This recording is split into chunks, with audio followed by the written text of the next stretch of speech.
We will start the first plenary of the day on changing the research system. Chairing this session, we have Mark Franco from the American Association for the Advancement of Science. And Mr. Franco, the floor is all yours. Good morning. This is the third consecutive conference that AAAS has co-sponsored, and we're delighted to be a part of it, and have been delighted to be a part of it. So yesterday we heard a lot about problems with the system. Some ideas about changing it came along the way as well.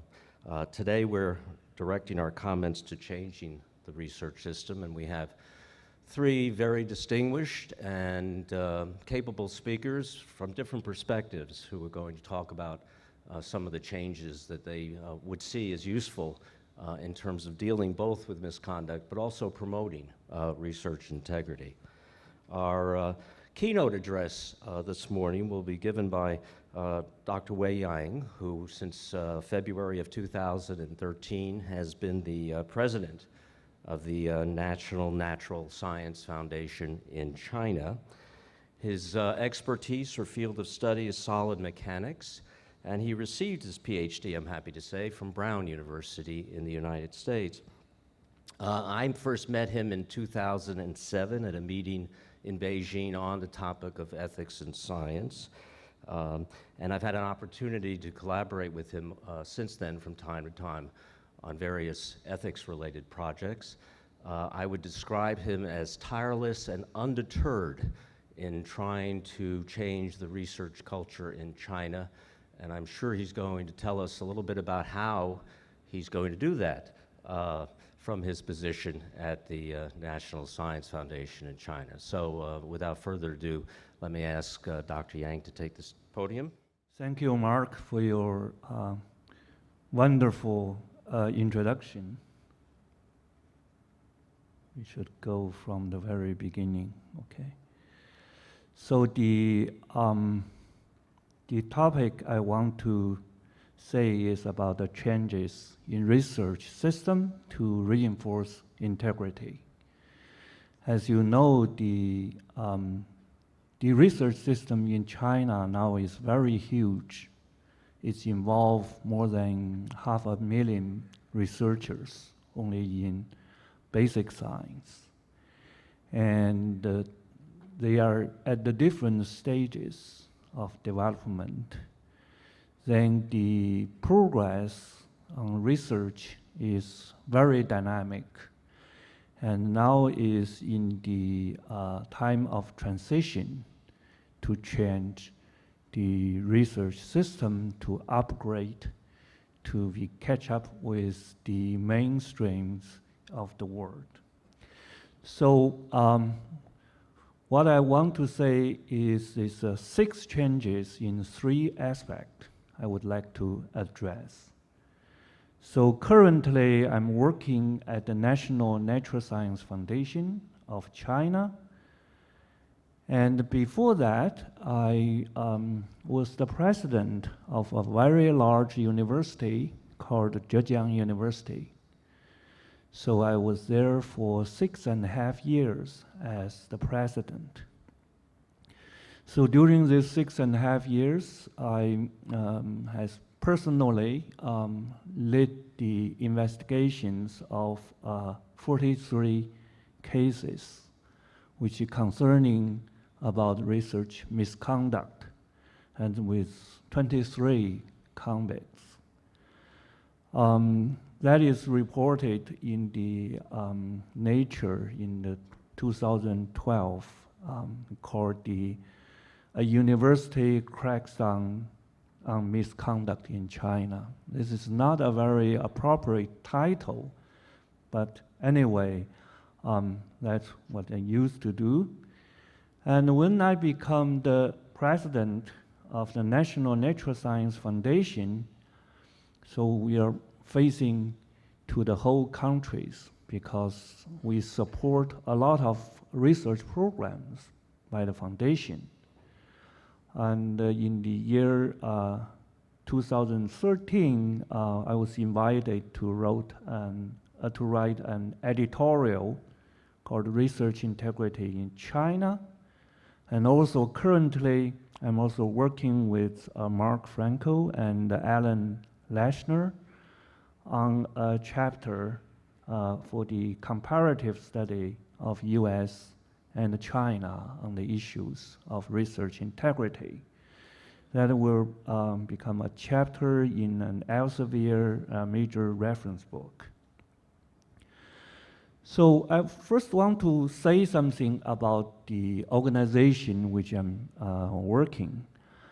So we call the National Science Foundation of China. So we have we have 6 divisions covering from the all area of basic research, also including engineering science and also medical science, and a small part of social science, which is related with the quantitative scientific research, not concerned with ideology. So our recent vision of NSFC is want to be a friend of scientists. And the friend stands for the initial of 6 words, means we want to be fair, want to be rewarding, and want to be international, efficient. We want to support numerous research. So I want to tell you one figure. This year we received grant proposal applications of 165,000 proposals this year. So we intend to support a quarter of that. So that's enormous amount. And we also cover all the areas of research, want to be diversified. There is, no matter it is a hot subject or currently rather cold subject, we all support. Okay. So the budget of NSFC has gone up very rapidly. So the organization was formed in the year '86, and at that time we only have 80 million annual budget to support research. That is in terms of Chinese yuan. So and grow up to this year, we have more than 22 billion Chinese yuan. So that is roughly half of the amount of the NSF in US. But we support 40,000 proposals, new proposals every year. That is more than in United States. But the average amount we can put on one proposal is smaller than our US counterpart. So you can see this is a very rapid growth, and in the amount in our budget, and 76% is awarded to universities, and 23 is awarded to research institutes such as Chinese Academy of Science, and others is for the only 1% for other obligations. So before I talk about the change in the research system, I first show you some data on the very dynamic growth of research in China. So we are talking about the multiple driving forces and the rapid expansion of researchers. I mentioned, according to Thomson Reuters, we have 560,000 researchers, which is published on the international journals. So, and also we're talking about evolving criteria of research assessment. Okay, So these transparencies show the rapid growth of scholarly output in terms of quantity in China from the year 1996 and up to the year 2013. So you can see this is United States, this is Japan, German, and UK. And this is a very rapid increase for the amount of publications in the international journals in China. And with this about tenfold increase in a duration of 17 years, so that is caused some concerns about some of them do not have very good quality. And but the percentage of the scholarly outcome from China against the total global amount is also increased. For example, in the recent years, it grows also very rapidly. And the last year is about almost 18% of the total amount of publication in the journal papers. And among this 18%, which is contribution from China, mainland China, there 60% of that was funded by NSFC, that's all my organization. So basically we support more than 10% of world's publications. So that is to speak.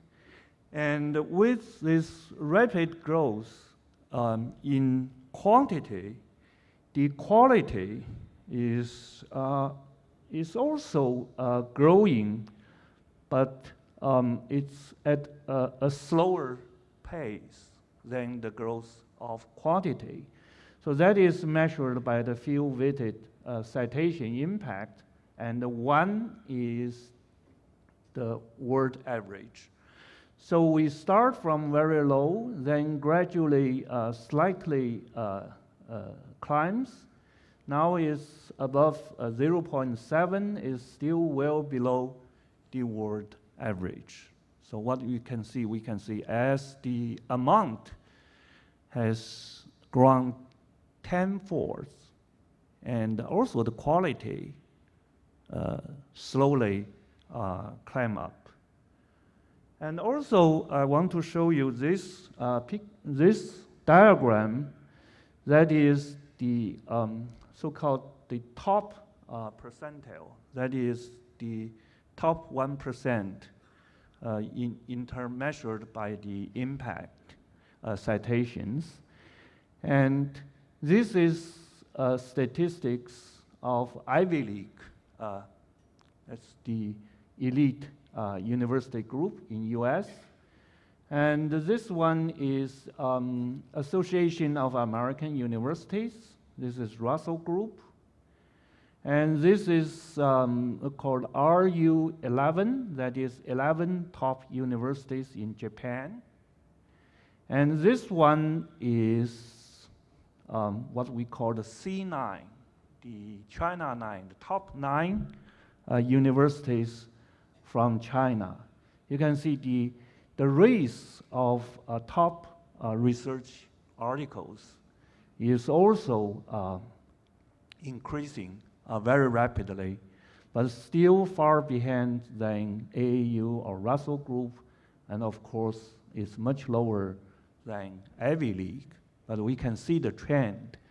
That is the high quality work, the percentage is also climbing up for at least the top universities in China. And so we want to address this, the main subject is the change in 3 aspects. So we call against the research integrity, that is the change in attitude, the change in the structure of the research system and the change in approach or methodologies.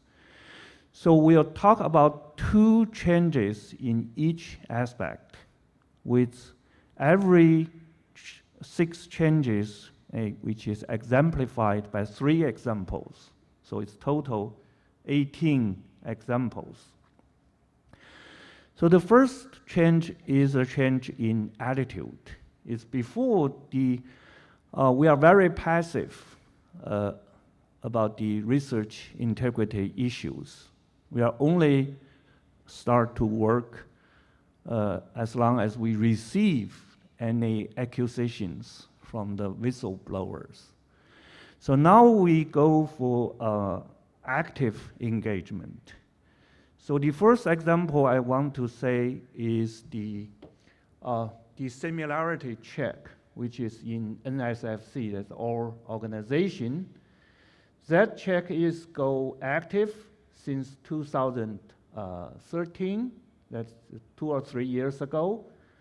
That is, every year we receive 160,000 grant proposals.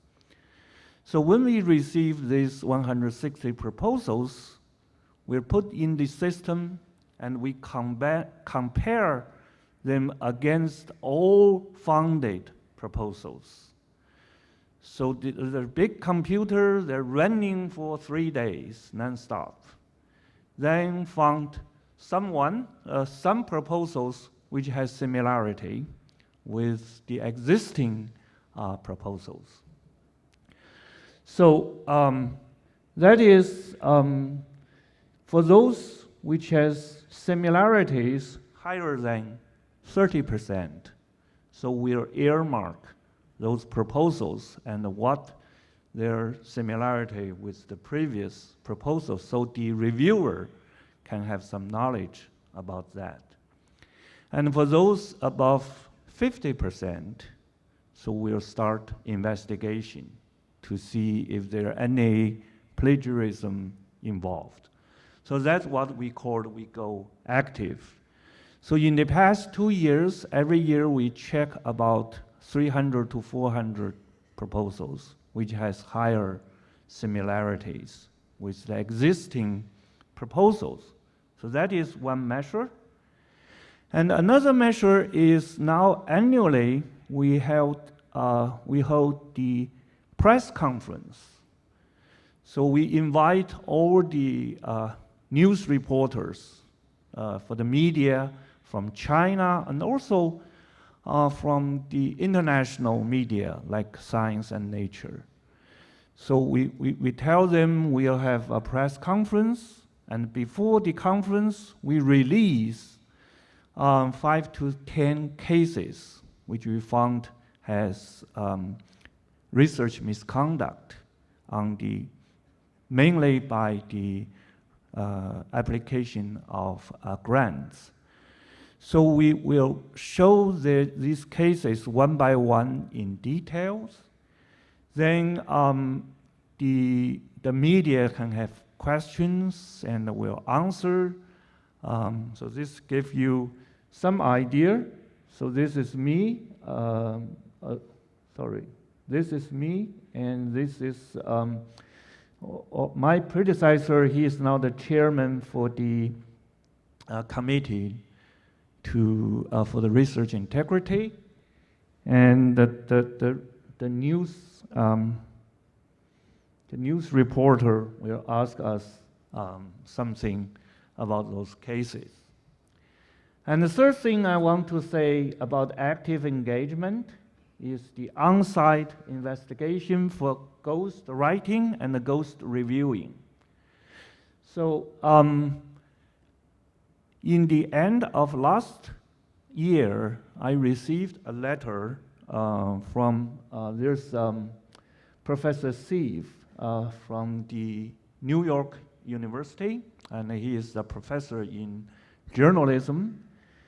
He gave us some possible clues for the case of ghost writing, and also Just very recently, we have cases is the Biomedical Central. Biomed Central has retractions of 43 papers. So 41 was written by Chinese authors, mostly in the clinical medicine. Then, so we have a thorough investigation among these 41. So that is actually 6 of them acknowledge the support by NSFC. So we form a task, a group, and my colleague, Dr. Chen, is the head of the group. We'll go to various universities and hospitals to investigate. So most of the cases involve with either ghost writing or ghost reviewing. So we also make the financial check for their invoices to see if there are any money paid to some language service companies which look suspicious. So then we are in the process of finally we'll give some penalties for those people get involved with that. And also the Biomed Central is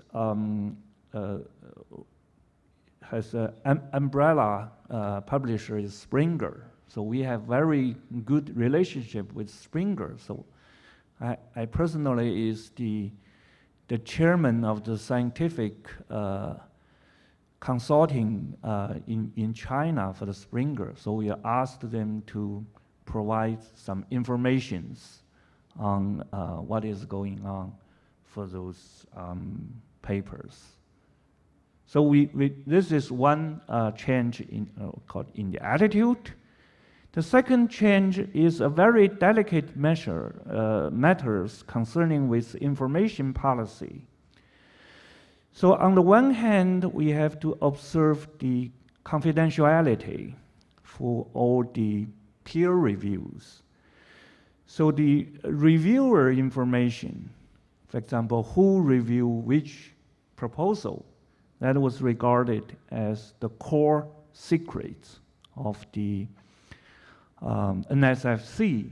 Anyone who release the name of who reviewed who, then it will be punished. So this gives you some document to say we fire some person, Mr. Dougang, because he gave some information on who reviewed who to some universities. So we fire this person.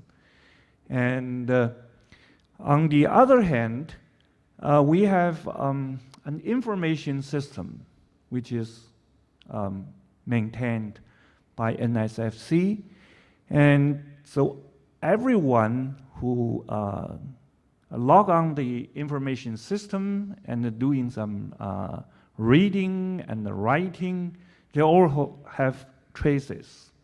So whenever some confidential information leaks, then we can trace who has the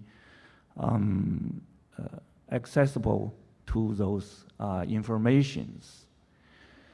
So also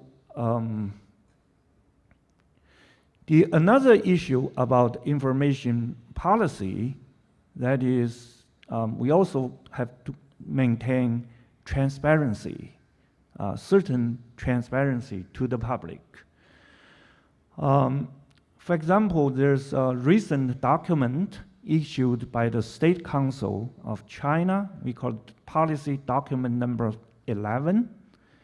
So that mentions they have a big clause about the information transparency. For example, for all the panel reviewing concerning with the people who present their proposal and the people who ask the panel member ask questions. All has to be videotaped. So we start to videotape all these panel meetings, but only for the case that both sides are present. That is the reviewer and also the presenters. They are both present. Then we videotape the situation. But if not in the closed-door meeting where the panels deliberate to talk about proposals, that's kept to the group themselves. And so last year, according to the policy document, we are required to release all the reviewers for the panel review before the actual review. So when we release this name, there is a big increase in the hits of our website. So we got more hits in the several days. They're looking for the name of the reviewer as expert. There are more hits in this a few days than maybe half a year of whole of our the visit amount. So we found this is not a good practice. So from this year, we will not release the name of the panelist before the review, but after the review. After the review, because they are still responsible for the results. But one thing you can see that is the complaint about the justice of all those panel reviewers. So in the year 2011, 2012, 2013, they're about the same level. But in the year 2014, there's a huge increase because we are forced by the state policy to have an early release of the panelists. Then there are many text message sent to those reviewers, like to lobbying them, to give favors. So then this is not good. You can see. So from this year, we stop this early release for the panelists. And also we report to the state council. We stop this, regardless their policy. Yeah. And the second, next is the integrity monitoring. So before, we received 160,000 grant proposals, and our program manager is in charge of to distribute those proposals for the peer review. So they select peer reviews for all these proposals. Some of them is selected very objectively, and maybe sometimes it's not that good. So from last year, we try to implement an information, what we call the intelligent reviewer assignment system. That is computer to run through all these 160,000 proposals, and according to a list of the hot words and the package those 160,000 into something like 10,000 package.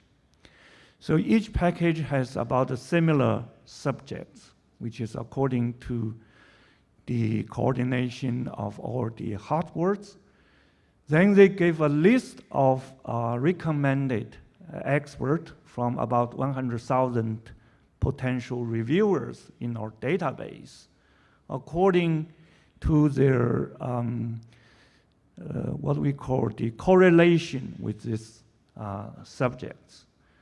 So that is a list. So the program manager can follow this list to assign the reviewers, or they can have their own suggestions, because we think they have the responsibility to choose the most suitable reviewers. But that will be a record. That is, what are the expert computer suggested? What are those you finally selected? It will be in the records. So whenever there's some people complain, we can check against that. So last year, this system started to run, and it's not very successful. Only about 12% of our total proposals use this approach.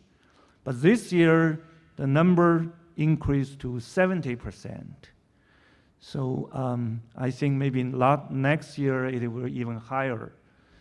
So we have the help from the modern technology. And and also during the panel reviewing, we have the people from our inspection general to monitoring the whole process. And also they gave some form to evaluate their peers in the panel about how justice is served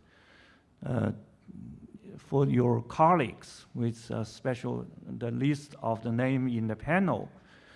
So if any member in the panel receive, say, 1C or 2B, then next year he will be considered to remove from the panel. Okay.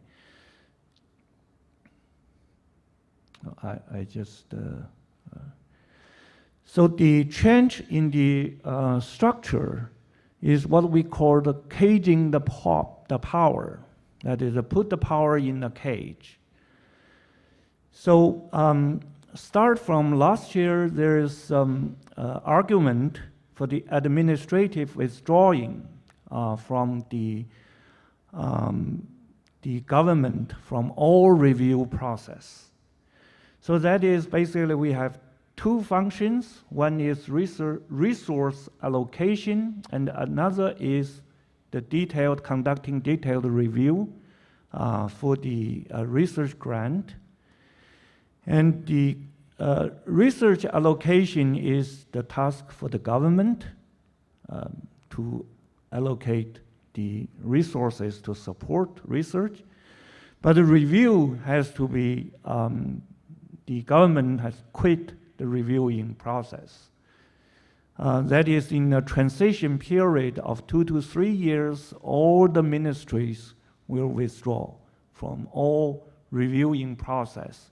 But instead, we form a joint council of relevant ministries and agencies. This council will select professional institutions to serve for the review. That is just like, in UK, you have RC UK, and there is many subcommittees, which is professional institutions. So NSFC can also be regarded as one of the professional institutions. And the other thing is in NSFC, in our organization, so everyone has a limited power, only one layer of power. So for example, I as the president, I only has the power to read all the macroscopic data, not the microscopic data, okay? I cannot read who review who, okay? So, and the program manager at the very bottom, they have the right to read and write on their respective areas. So if I want to read a particular case, I have to issue a directive, then go through the division head to the program manager. Let's leave a line of trace to read this detailed applications to see if there's anything abnormal, okay? So, and also, the same thing happened for the patent review. That is in another agency called the Bureau of the Intellectual Property. So, before, to review a patent, one people review the whole patent. Now they chop the patent review process into several segments. So they have several groups of people randomly selected for each segment, then linked together. No one knows how this will be connected. So in this way, the unauthorized use of power is prevented for the patent review. So another change in the structure is the formation of independent councils. For example, in NSFC, we have an external committee since 1998. And since the establishment of this committee, you can see the percentage of alleged cases in 16 years declines. This is general trend of decline. So this external committee, most of the members are not from NSFC, but the well-seasoned researchers with experience in research integrity. So maybe one or two or three people from NSFC, they have a big committee. Every year, they examine all the alleged cases, maybe 300, 400 cases. So then, for those they found it's guilty, so they submit their recommendations. And during the time of 16 years, we do not change any of their recommendations. In principle, we have the final power for the administrative punishment for the misconduct. And the same thing also in the universities. So many universities form so-called academic committee and or the committee for research integrity. So they are in charge of these issues. They also frequently use external experts, not from this university, from the other universities. But university makes the final decision that may agree or may not agree to the recommendation by the academic committee. But if it's not agree, if it's not in agreement, the university typically has to explain to the academic committee why the executive decision is different from your recommendation. And also in CAST, CAST has an ethic and integrity committee. It has been established since the 90s. I am a member of that. So that's why I met Mark Franco. And we have the coordination with AAAS. So the members are experts and also administrators in the field. And we have engaged in international collaboration with AAAS and the Institute of Physics. And every year we conduct education campaigns that reach half the population of newly enrolled graduate students. So every year in the September, for example, we gave a big lecture on the research integrity in the great hall of people in front of 5,000 graduate students. I gave a lecture last year, okay? So then it's also involved in the development of casework and the course development. And also now the CAST is very actively engaging our 41 cases for the Biomed Central retraction cases. And the next aspect I want to talk is the change in the methodology. So the first one is what we call the dequantification. That is not bean counting. We try to find something else. For example, for the promotion in the university and also the Chinese Academy of Science, and they are now gradually to replace bean counting. It's counting how many papers you published, what is the total accumulative impact factors. So this is like bean counting. But now we gradually change to maybe 3 or 4 representative contributions. And also we have different tracks for the different categories, so that they have different criterions. And for example, the humanity maybe has different with the science and so on. And get more and more call upon external reviewers, either nationwide or worldwide, and also notice the difference of field, and the also we enforce overall requirement. And the performance-based salary is still there, but the percentage is get smaller. So that is a process to gradually reduce the performance-based salary. And so long-term merit gradually overtake the annual evaluation, or get longer and longer evaluation period.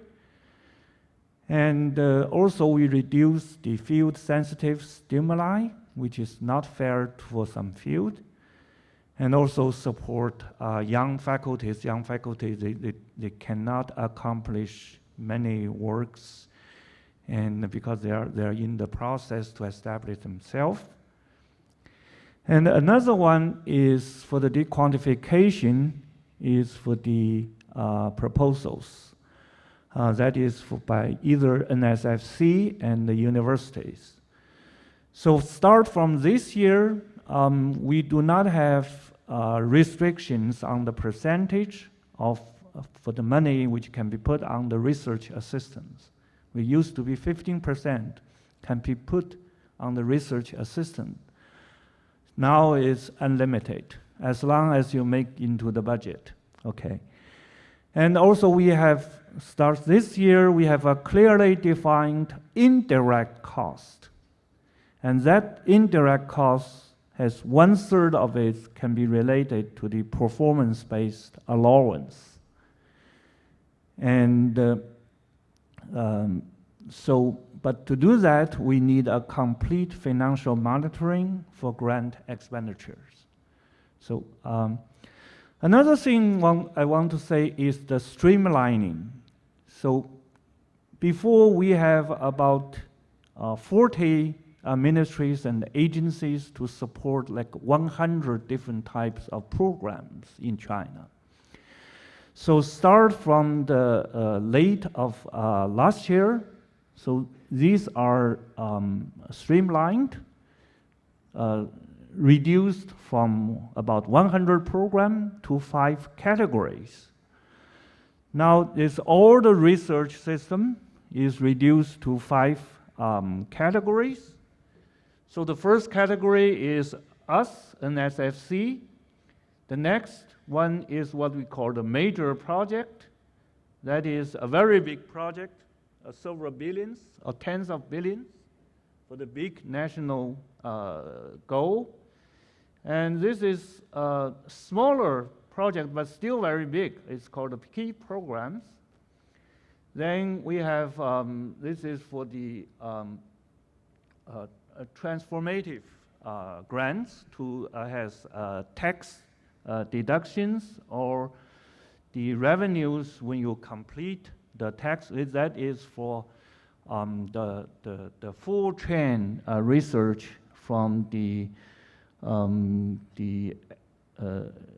research enterprise and applications. And the last one is for to support the talents and also for the development of facilities. So these are now the new structures.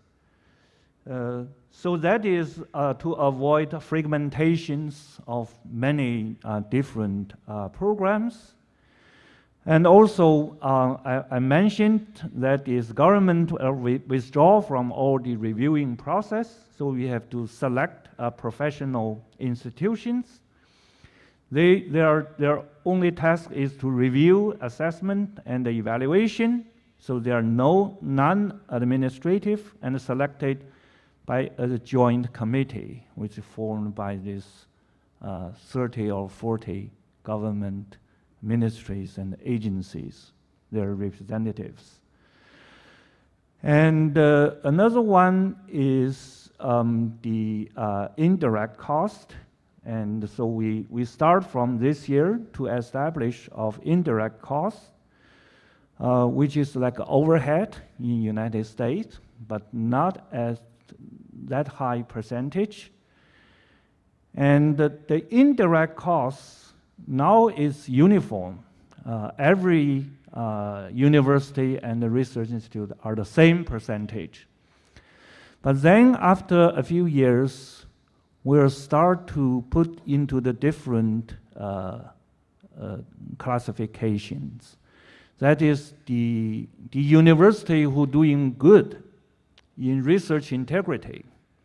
They're doing good in managing the grant, the financial management of the grant.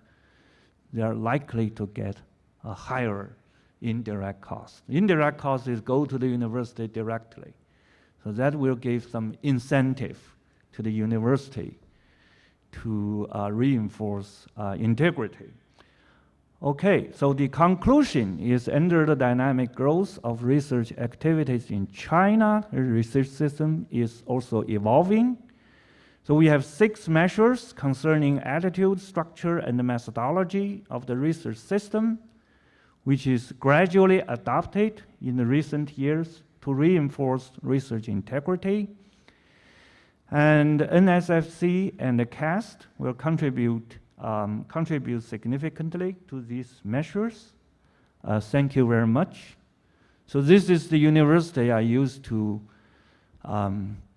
be the president in the city of Hangzhou. It's equally beautiful as in Rio de Janeiro. Thank you, Dr. Yang. It's somewhat mind-boggling to think of all the changes that have been made since you took over in 2013. Our next speaker is Dr. Lukuni Ishikawa, who is both a physician and a researcher. He has received his medical training in Japan, but currently is a professor of pediatrics and medicine at Vanderbilt University, and he's been very active in a number of reform efforts going on in Japan, given a number of recent incidents of misconduct. And he's going to talk about doping doctors, marketing strategies of global pharmaceutical companies in Japan. Thank you very much. I have to start with the national grace, fortunately. I hope I can come up with some good idea to be out of it. So I'm not the technical expert, but I'm pushing. Okay, here I go.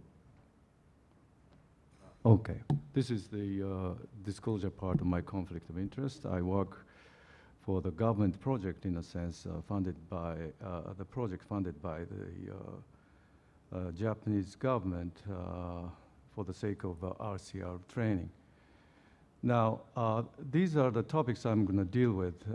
Let me start with the stop cell scandal. This is very quite common to you by now. Just because of the rich menu of the misconducts, starting from FFP and QRP also. So you can learn how you can do research misconduct, as a matter of fact. And based on this, because I was involved as a member of the Reform Committee, the first things I wonder, all those incidents surfaced these days really represent the very common feature of the research activity in Japan. And I looked at the literature. There aren't many literature, but one of the very interesting literature is done by Matsuzawa very recently, and showing this is a kind of graph very interesting. On the x-axis is the relative, I'm talking about the relative research money per GDP, and the vertical one is the relative research population to the general population.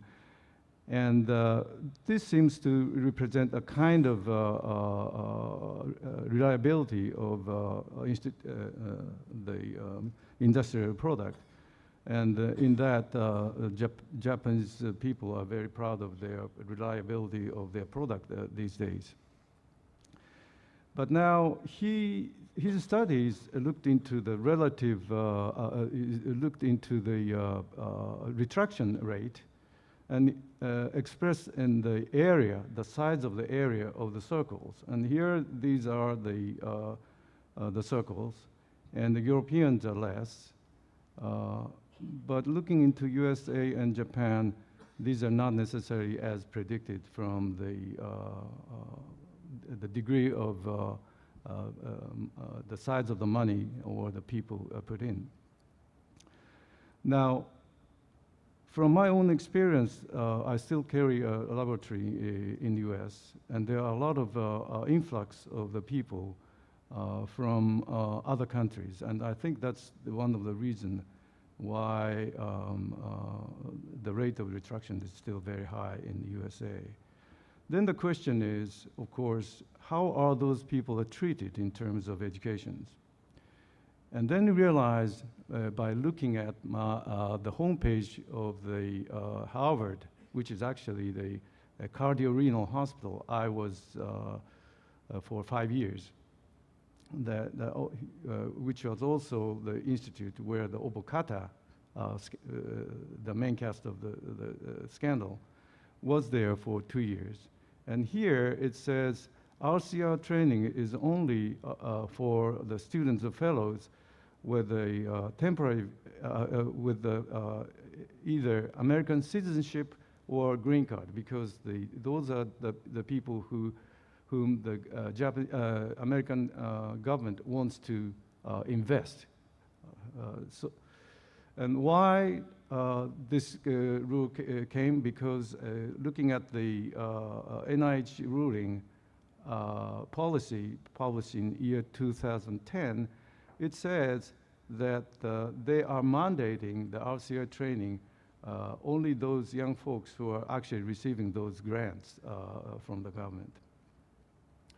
So those who are not receiving those grants, which are the visiting scholars, are not the subject of the research training, ethical training.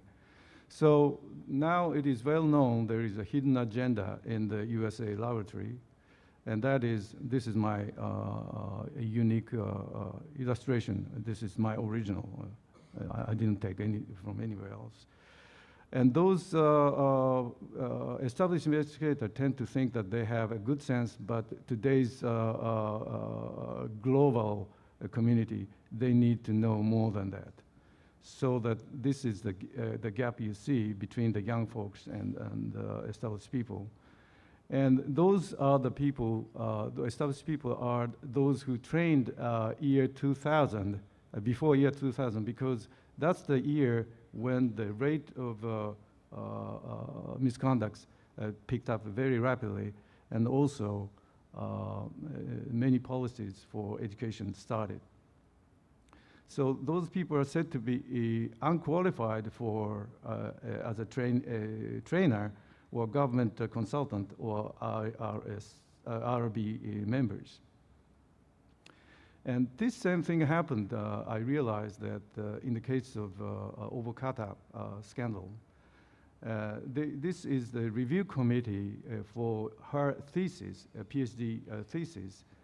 And the conclusion of the review committee was that in Dr. Obokata's thesis, we found 15 of inappropriate and suspicious documentation and plagiarism, yet we conclude that she is still qualified for the PhD degree, which is, represents a wide gap between the conclusion and the reasoning. And the Japanese readers of the newspaper didn't understand at all this reasoning. And I looked into the publicized member of the committee, and I found that there are clearly a conflict of commitment of all those members, which really means that those old folks do not really know the current status of the RCR. And two are the outsider but retired professors, and two are inside professors. And there are 4 attorneys involved. One is chairing, the other 3 are supporting, I think, doing the research. And clearly, the one of the task all of them has is to set a high standard for the PhD degree for that university or Japan.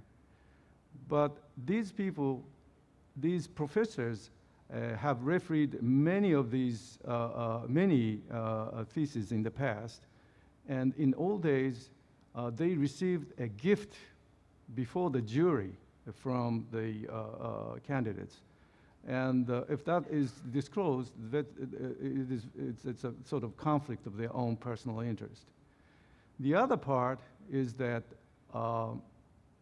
involving the attorney means that university do not want to be dragged into a very lengthy, endless court battle, and probably the financial loss.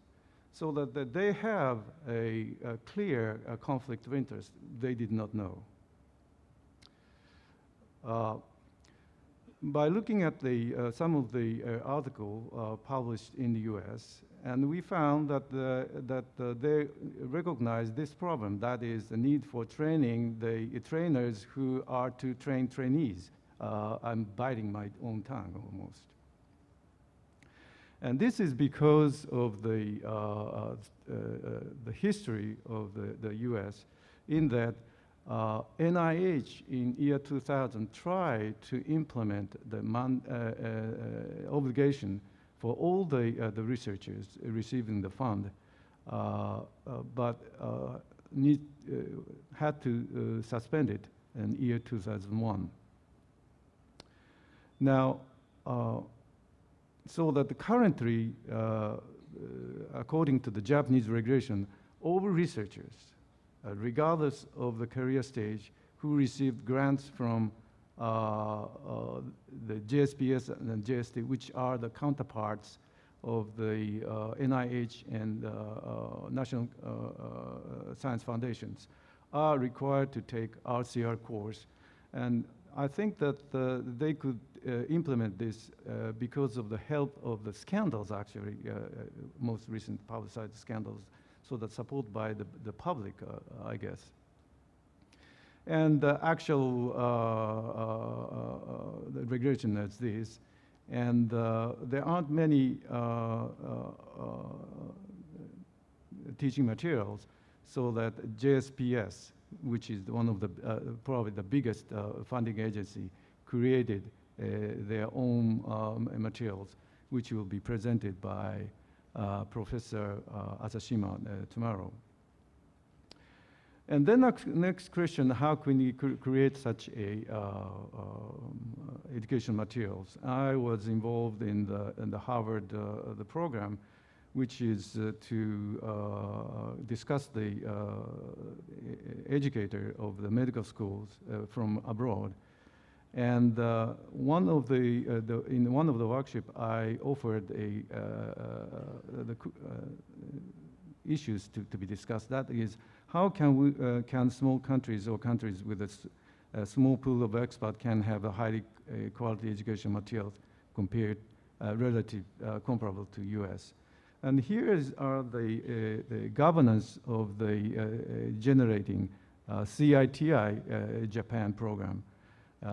And that is really the main part of it is to Japanify it, which really means incorporating the Japanese culture and the regulations. And for that, we use a number of experts around the countries. And also, we incorporate the public opinions, and also importantly, we also prepared generated a English version for the foreign scholars. At the same time, we have to prepare for our own, because some of the philosophy in terms of radiation safety, in terms of fertilizations and so forth are quite different from other countries. And our role is we have not only for the sake of our own country, we wanted to contribute to internationally, so that our program is now recommended by NASA, so that the NASA researcher needs to take a CITI program, but the collaborating Japanese researchers need also to take the CT Japan program.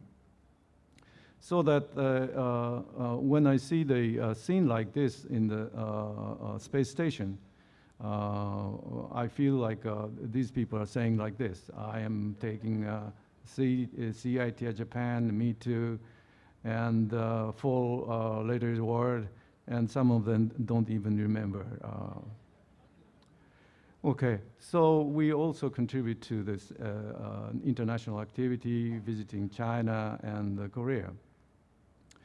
We also had another national grace. This one is really, I personally think this is a personality disorder, so it's really a one-person the problem, although this has a lot of teaching materials in it. But this Novartis business is quite different. That is because 5 separate centered studies involving 15 university hospitals. So this is the whole country issues.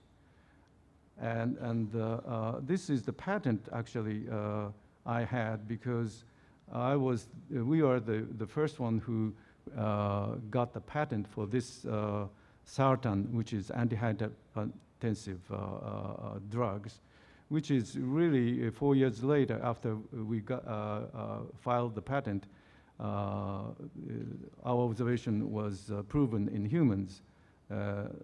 What it is that in humans as well, sartan class antihypertensive have organ protective effect. And so the nature of a Novartis scandal is really Me Too studies. And this was criticized, looked into 2 newspaper journalists, and the file summarized in their book. And here are the list of the nature of the misconduct, starting with Novartis employers analyzed all the data, which is, of course, is very astonishing. And concealment of COI, profit is very great, and the major mega margin, and professors acting as an advertising pillar, fabrication, and so forth, which are very common. Now, I personally was interested in this because Novartis employees analyzed the data. What does this mean? What means that none of the 15 university medical centers had credible biostatisticians for clinical studies. Okay, that's what it means. They are honest. The doctors are very honest because they don't have the abilities, so they give it to them, which really means that there are numerous ongoing clinical studies, yet they don't have the right biostatistician. Here are the scenes you may have seen many years ago. MR, so-called medical representative for pharmaceutical companies, seeking the opportunity to see professors from in front of their offices, waiting for the professors to come out so that they can speak. You are very familiar with many years ago merchandise. Actually, they use all sorts of things: endowed chairs, research funds, scholarship donations, and so forth. And when I spoke to one of the top executive of the biggest pharmaceutical company, they call all of this as an admission fee, interestingly. So here is the highlight of my slide. The researchers with a high scientific standard try to publish in the major respected journals, and this hopefully will influence the mode of practice in physicians. But unfortunately, there is a very wide evidence practice gap because those articles are very sophisticated, written in English.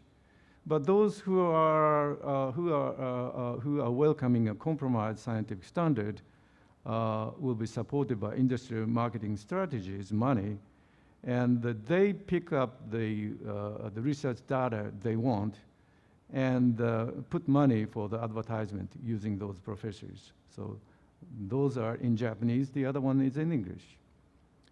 So those are the admission fees. And the companies, therefore, not the researchers, are selecting data. And that's the very important part. And this is just like kinds of advertisement using celebrities, just like a Ginsu knife, you can name it, all the supplements or vacuum cleaners and all those things, the same thing.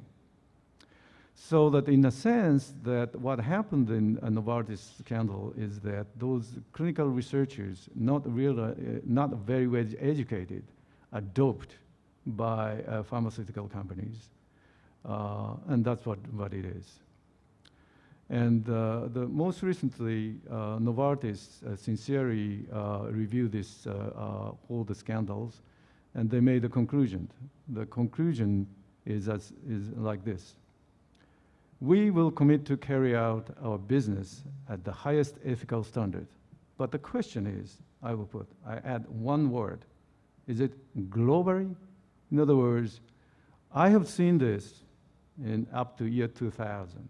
And NIH they revised the policy year 2011 so that all the MRs are banned from the campus. Now, Japan is about to hopefully ban them year 2015. The question is, how about country X? They may move on to some other countries. So what have we learned? One, because of the scandal, we learned the need for RCR education for visiting scholars from abroad, just like for the person like Obokata. A need for universal RCR literacy shared by researchers at all career stages so that the professor will not function as a puppet of the pharmaceutical companies. And awareness of data selection by companies with researchers playing a supporting role. And global company needs global ethical standards, not the local standards. And also the addicted mode of practice by clinical researchers required correction. If they cannot do it by themselves, we need to treat them. Thank you very much. Our third and final speaker is Dr. Elizabeth Wager, who is a freelance publications consultant and trainer and is well known for her work dealing with publication ethics. She's been extremely active with COPE for many years, and COPE has been mentioned a number of times during this meeting, and was its chair of the Committee on Publications Ethics from 2009 and 2012. And she's going to talk to us about waste. Why is waste in research an ethical issue? So I'll turn it over to her.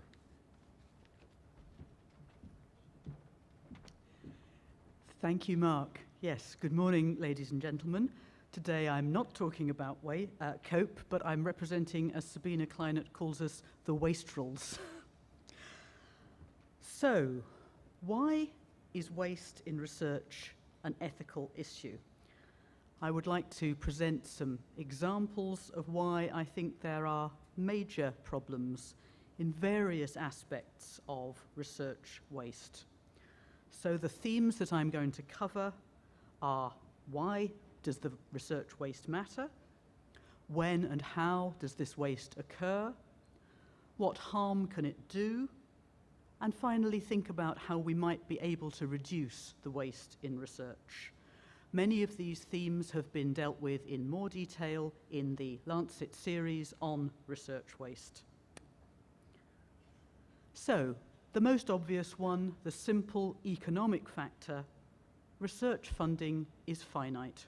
We don't have infinite funds, and it's just like the lovely cake there. The more people take a slice, the less is left for everybody else. Simple economics. So if we do research, we spend money that is not productive, there is less of the cake to go around for everybody else. When does this waste occur? So this figure comes from the Lancet series and highlighted actually 5 possible stages at which waste could occur in the research process. I'm really going to cover 4 of these, but in our series we looked at the original research question, at the design and conduct of the research, at the regulation of research, at the accessibility of the output, and the usability of those outputs. Today I'm going to cover 4 main themes, and I'm not going to address the issue of regulation, although I'm sure it's an important one, and we can all think of bureaucracy and red tape and issues that actually, instead of enhancing and streamlining, do add to problems. But today I'd like to focus on 4 themes: asking the wrong question, having a weak study design, not publishing all the research. I'd like to perhaps extend a little bit what Lex Bouter was saying yesterday about the problems of selective publication, which I do think is a very serious problem in all disciplines, and poor reporting quality. Because my background and because the Lancet series, of course, relates to medical research, I apologize that many of my examples do come from the medical field. Not all of them, however. But I hope you will be thinking in your own area, if you don't come from the biomedical background, what might be the equivalents in your own research field. But I do apologize that many of my examples do come from medicine. Partly, I think, because they've been well studied, because the ethical, the societal effects are so strong. If you get medical research wrong, you can kill people, and perhaps the effects of other research areas are less direct, but partly, I will admit, because it is derived from the Lancet series. So I'd like to start with the first theme and thinking about research which is wasteful because it answers a question that is just invalid or we already know the answer to. So this is a diagram showing a number of individual studies. These are observational studies, and they were looking at the link between a baby's sleeping position, whether the baby went to sleep on the back or the front, and the link between the incidence of cot death or sudden infant death syndrome, which is a truly terrible thing affecting parents and children, this sudden, very young loss of life. And this, I'm afraid, rather crowded diagram shows you studies that took place between 1965 and 2004. So this is a lot of research. For those of you not familiar with this kind of diagram, each line represents a single study. The little square in the middle of the line is the sort of average figure that the study found, so the average effect size, in this case of whether the baby was lying on her back or her front. And then the broad line represents the confidence interval. So that's an estimate of where we think that true effect really lies. And the important thing is if that confidence interval goes beyond the vertical line, we have uncertainty. We don't really know whether there is an effect or not. But if the line lies to one side clearly of that vertical, then we are really pretty sure statistically that the true effect really is showing. So you can see here we have studies that looked, and it's divided, so the vertical line here shows whether the baby sleeping on the front was associated with more deaths or whether the sleeping on the front was better. So this represents the increase in the number of infant deaths, and in this direction, as I say, is the baby lying on the back, and in this case, lying on the front. And you can see the individual studies just organized by year of publication, going right back to 1965, when I was still probably lying in my cot. This, though, is the studies that are organized cumulatively. So they have taken the first study and then added the results of the next and the next and the next. And you can see that actually by the second study, so by 1970, you already have the line clearly shifted away from the vertical. So you can see here that we knew by 1970 that babies sleeping on their front was associated with a higher risk of cot death. So the front sleeping position was worse. And we had clear, statistically significant information, and you can see how these confidence intervals gradually get smaller the more and more studies we have. But what was the point? We already knew that there was clearly a clear statistical effect. However, up to 1988, in the US and the UK, books for new parents, for mothers, recommended that babies should sleep on their front, despite the fact that this was associated with a higher rate of infant death. And despite the fact that since 1970, we knew we had clear evidence that the front sleeping significantly increased sudden infant death. And it's been estimated that if we had recognized this evidence earlier, we could have perhaps prevented the deaths of over 60,000 babies. So if that's not an ethical issue, I don't know what is. As Professor Ichikawa has said, there is often a gap between the evidence and the practice.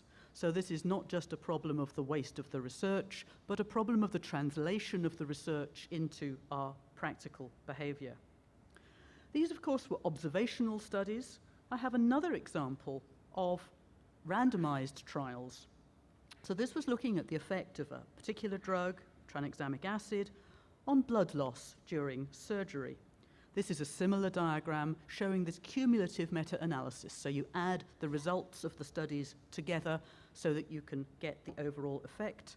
And once again, you can see this vertical line is the line where there is no difference. You're not sure whether the treatment works. But anything that goes to one side of the line or the other shows that you do have a treatment effect. You can see from this cumulative meta-analysis that by 2001, we had an answer. So it took a little bit longer, it did take several studies, but by 2001, if you put those studies together, we did have a clear answer. However, the studies continued for 10 years. So until 2011, patients were still being randomized into studies to see whether this drug worked. And when you're randomized into a study, half the patients usually will get the active drug and half will get a placebo or some other kind of treatment. So half the patients were getting a treatment that we already knew had an effect, and the others were getting a substandard treatment. This, again, is a serious ethical problem. So these studies, again, asked the wrong question because we already knew the answer. However, this leads me on to my second theme of the weak study design, because despite the fact that these studies were continuing until 2011, there were some other questions that we wanted to know about. So the effect on bleeding, the effect on blood loss during surgery of the tranexamic acid had been clearly demonstrated. But most people want to know, am I going to survive the operation? You know, they don't mind so much if they need a blood transfusion, but they want to know how risky the operation is. However, these studies were underpowered to show the endpoint of death. So, despite all these studies, which were still focusing again on the issue of bleeding, so I've now grayed out, this was the original figure that I just showed, in terms of the risk of heart attack and in terms of the risk of death, you can see here the confidence intervals still cross that vertical line. So there is still uncertainty. These studies were not sufficiently designed, they were not sufficiently powered to see if the tranexamic acid actually was associated with a lower risk of mortality in the surgery. Underpowered studies are not just a problem in clinical medicine. Obviously, it's expensive and difficult to do large clinical trials, but they're a particular problem in preclinical animal research. If you do a small study, if it's underpowered statistically, you not only have a greater chance of getting a false positive effect, finding something by chance that is not truly there, but also you have a problem of not detecting the true effect. A systematic review looking at a large number of animal studies found that only 3% of the studies in stroke and none of the studies looking at models of Alzheimer's and Parkinson's reported a sample size calculation. So we have no way of knowing if they did have sufficient power. We can't tell if they were underpowered or not. This is a meta-analysis of 44 animal studies looking at fluid resuscitation. After severe trauma, you often give fluids as a resuscitation method. Of these 44 studies, the average number of animals in the group was just 13. And that was seriously underpowered to show the true effect of the treatments that they were investigating. There is another ethical aspect, as well as the fact that you may well be reporting on a chance finding that is not really true. There is also the question of the use of animals in research, and we are wasting laboratory animals by doing these underpowered studies. This data comes from Malcolm McLeod's team and the Camarades group, and they calculated the chances of wasting animals in a particular series of experiments. And if you remember, the average number of animals very often is around 10. And if you only use 10 rats or 10 mice or whatever it is per treatment group, you've actually got an 80% chance that you are wasting those animals. You will not really be getting a true value. Here is another example looking at animal studies, this time in multiple sclerosis models. Huge piece of work where they looked at over 1,000 or 1,100 publications. If you think of the study design and you know the things that will reduce bias and improve the robustness and the rigor of the findings, they found that of these 1,100 studies, only 9% reported random allocation of the animals to the groups. Only 16% had blinded assessment. In other words, the investigator did not know which treatment group the animals were in. These are very cheap, easy things to do. You know, these are not things that require enormous investment or huge equipment or anything like that, but they are fundamental weaknesses in the study design.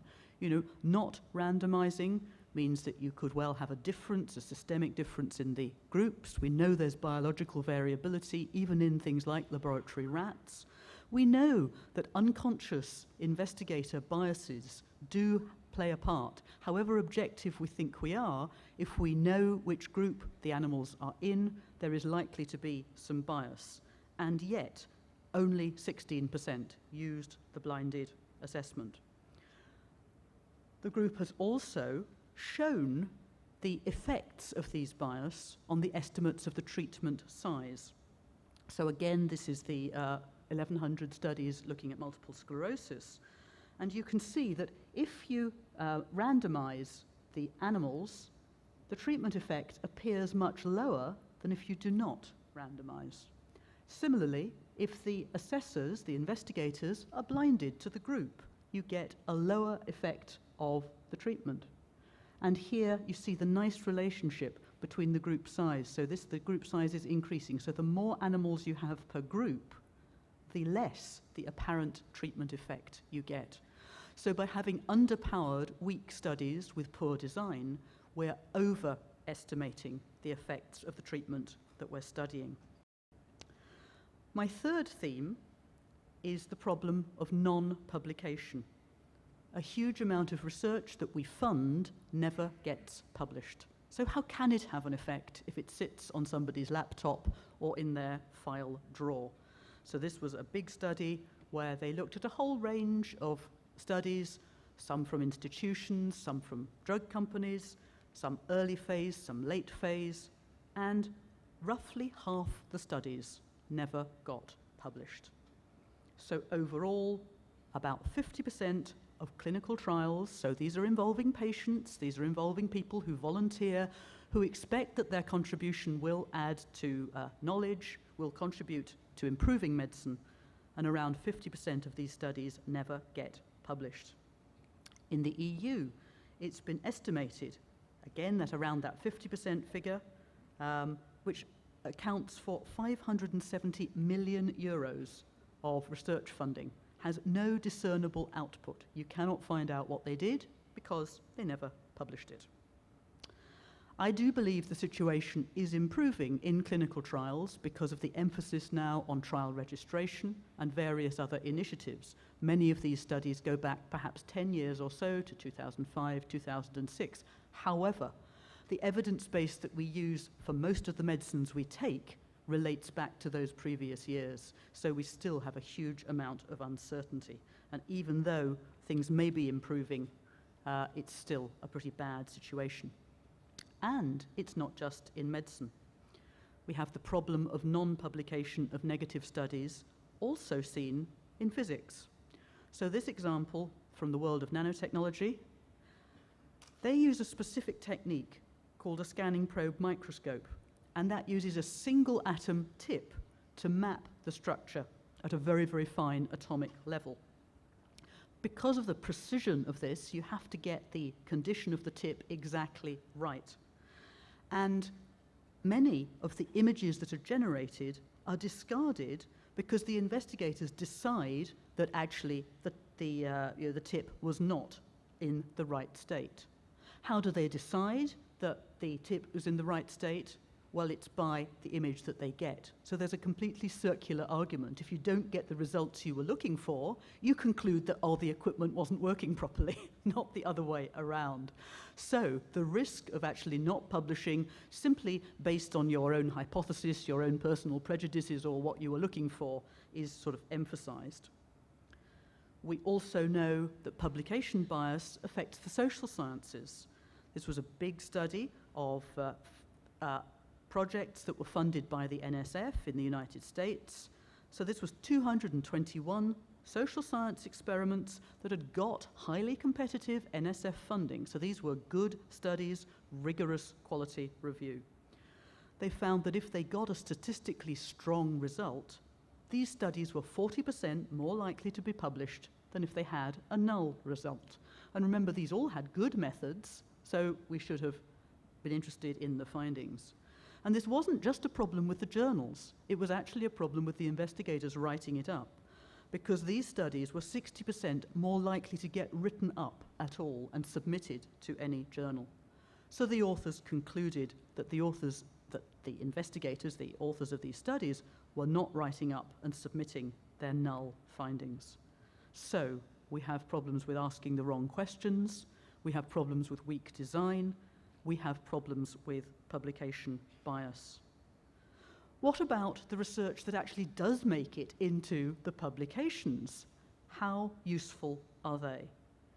This is just a sort of shotgun, because this is a particular area of interest of mine. I run teaching and training in how to write papers. I have a great interest in whether those papers are actually readable and useful. So this is just a sort of scattergun of some examples of different things. If you're interested, all the references are in our paper from the Lancet series. Just to give you some little anecdotal evidence, though, which suggests these papers are not really so useful. So, of 102 journal articles reporting clinical trials, 62%, when you compared them with the original protocol, you compared the article to the protocol, 62% had a change in the primary outcome.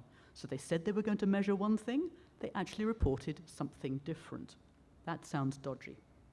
Another series of 88 studies that used a novel questionnaire. So other researchers might want to use that questionnaire. Could they use the questionnaire? Well, no. Only 8% of the questionnaires were accessible. So you have to just take it on trust. You have to guess what the questionnaire said if you want to either assess the study or if you want to use it. Another series, 141 studies of test accuracy, 40% of them did not report the participants' age or sex.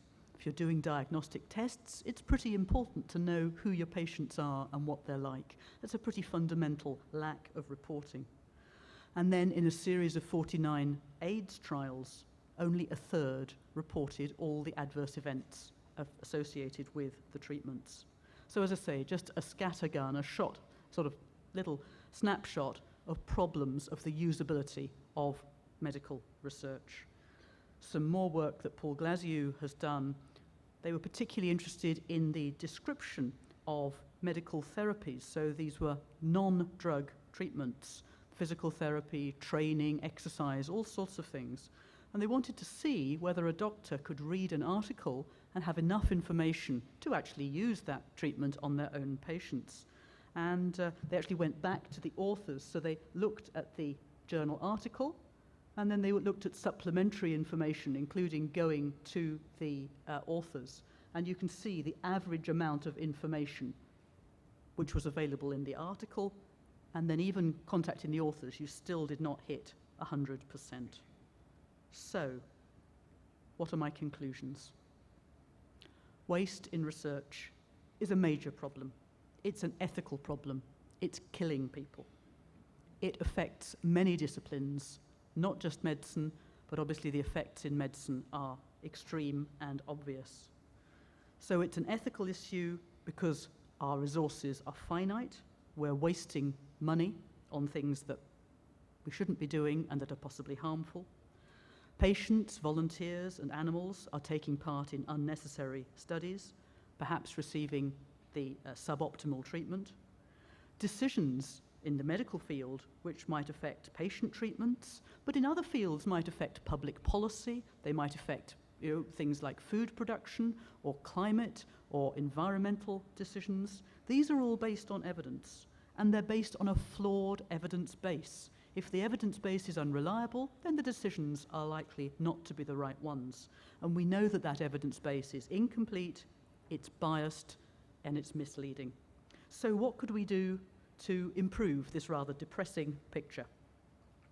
So we have a whole series of recommendations, as I say, in the articles, but I will just highlight some of them. We should demand, and funders in particular, should demand justification of the study question. Why is it important? We should support research synthesis. In other words, gather all the knowledge we already have to make sure whether we know the answer or not, and not waste funds doing research on things where we already know the answer. In the area of clinical trials, we have shown that study registration can help reduce both non-publication and selective reporting, because at the beginning of the study you say what you're going to measure, and you can then compare the entry on the study register with the publication and make sure that they match. In all areas, we need to use strong designs, whatever they may be in whatever discipline you work in, strong study designs that maximize the effect to bias ratio. And in many cases, those are actually quite simple adaptations. It doesn't necessarily need expensive equipment or much larger studies. It can be simple things like making sure assessors are blinded to the treatments. We need to think about our reward systems to make sure that we're not just rewarding novelty, we're not just rewarding the first person who gets an interesting result, which later turns out not to be true. We need to reward reproducible research, which really is true. We also need to reward full and effective dissemination. I think actually we should go further. We should be punishing researchers who are not publishing their research and are not effectively disseminating it. That is surely a huge waste of funding, wherever that funding comes from, and it's often, of course, public money. And to make the reports more useful, we ought to support the use of reporting guidelines. Again, they're well developed in medicine. I think in other areas there are some good developments, but we maybe need to develop some more guidelines. Within medical research, there are some initiatives going on. So in terms of making sure the questions are important, including to patients, we have initiatives such as the James Lind Alliance. In terms of trial registration, the US government funding clinicaltrials.gov has been a major change in the way that we register trials before they start. You've heard already about the All Trials campaign, which is calling for all clinical trials to be registered and to be reported. And then the Equator Network, which is promoting high-quality reporting.